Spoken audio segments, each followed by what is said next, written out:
Hey, what's going on? Mr. Dave here on the Rock Pile. We are finishing up the Lions and Tigers and Bears facility, Lions Den. We're at the very final phase of painting, and that is where we put on what I call the bleeds or the antiquing. And I usually have two paint sprayers at a time. One has a dark color and one has sort of an orangey brown, let's say. Depends on the feature, what colors are best. And so I'm going to go ahead and apply some of this, and it's really the most amazing step because it brings the life of the rock out. You begin to see the look of what has happened over millennia, let's say. Minerals are oozing out and beginning to show up on the surface. This technique has the paint dropping down and then following the course and texture and form of the rocks, and so it looks pretty darn cool. So we're going to do this face you see behind me, and we'll see what it looks like. You get it wet first, you put your color on, mist it again with the hose. You can also do this with a hand pump sprayer like this with just water in it. I've done that on occasion. And when you want to have smaller volumes of water, you can do that. But if you don't like it, you can rinse it all off and start all over again. And one thing you'll notice is when you're painting it with this technique, the water's moving. And so if you spray water on there, it'll start to affect the surface. And it's a moving process of liquid going down the face. So you get your color on there and it might look good for a while, and then next thing you know, all the paint's gone. So you want to make sure that you keep watching it as it changes until maybe 3 to 5 minutes, I guess, might be the case. You can also rinse off areas of it and make that area exposed and clean it, as it were, from the paint. And so you can control that as well. You want to make sure your clients don't mind the streaking and the depth and degree of the antiquing effect. A lot of times there can be folks that don't want as strong an antiquing or a bleed kind of a final effect here on the painting of your rock work. So I always try to connect with my clients and demonstrate and show them what I'm doing and sort of get them to sign off on the amount of color that we're adding, the amount of crack accentuation, which is part of what this is about. It helps separate the stones on your feature as well. So a little bit of the details and ins and outs of adding the final texture coat paint bleed, as it were. So I'm going to walk over here and we'll get it started here.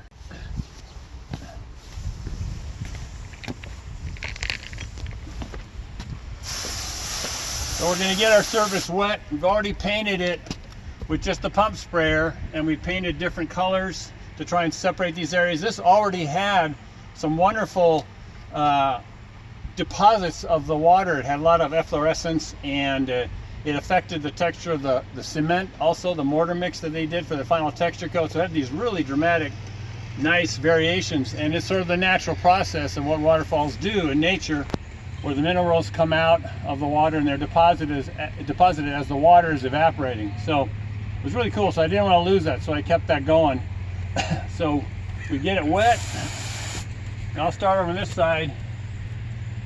We have the sort of a brown. If you do black, sometimes it goes blue, so I don't put too much black on anymore. I try to use more of a dark brown, which is what this is. And then I've got sort of a lighter color, and you let it go, and you can see right here that brown I put on in that crack before is gone. So a lot of times it'll look good for a while, and then you look back and like, where'd the color go? How much water you put on will also affect how much the strength of your bleeds will be. It can look pretty dramatic, and then it'll start to fade away. You'll notice that there's drips that start to occur.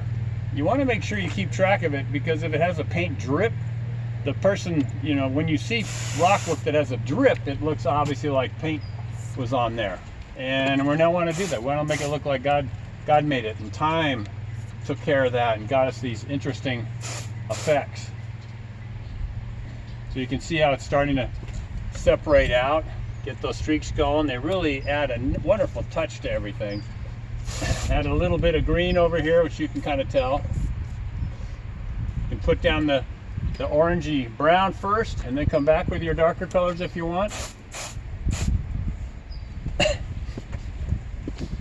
So we can sort of see what's going on here. Always keep everything wet and moist around it. that corner where we added color completely moved on down and is gone.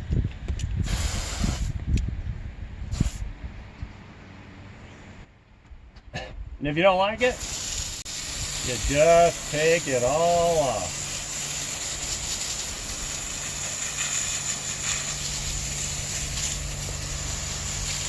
You can actually do this and take a few tries at it to get the color that you want. And so that's the technique.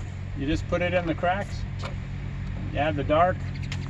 It looks like that's been bleaching out over time, and it's a really neat trick, as it were, to give yourself an antique kind of look with your artificial rock. So, Mr. Dave on the rock pile. We will continue doing this on the rest of the feature. And if you want to find out how we do this, you go to davehenderson.podia.com, davehenderson.podia.com. Have some free PDF downloads you can check out, and some courses there if you want to invest a little bit in your understanding and your growth in this field of artificial rock construction. It's pretty cool stuff, man. You can make anything, any size, scale, scope. You can match the real thing out there in nature if you study it a little bit and notice a little bit of about what God created out there. So I have my blogs and links to other platforms at www.daverhenderson.com, and just a lot of stuff out there, a lot of free content you can check out and learn how to do this stuff. So anyways, hope you're having a great day. Remember to be thankful and forgiving. Get those two things dialed in. You're going to be an awesome person, and you're going to be an awesome blessing to the people in your world. And we need more of that now. So anyways, have a great day. Until we see you next time, Mr. Dave on the Rock Pile, checking out. Have a good one. Bye.